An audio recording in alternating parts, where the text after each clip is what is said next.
All right, so I'm tired, but I'm gonna do this quick review on Trader Joe's Jangly. I didn't try it yet.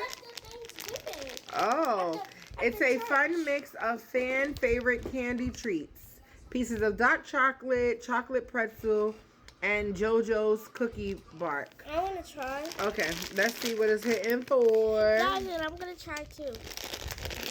All right, here, take one. Take I don't one. want that. Here.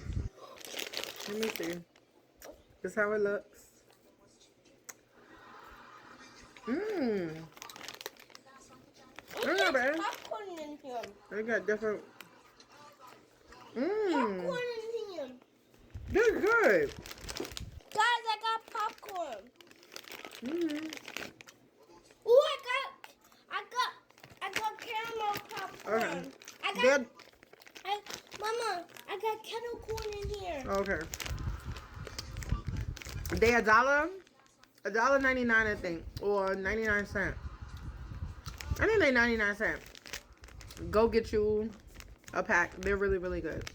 And I'm not a fan of dark chocolate, but these are good.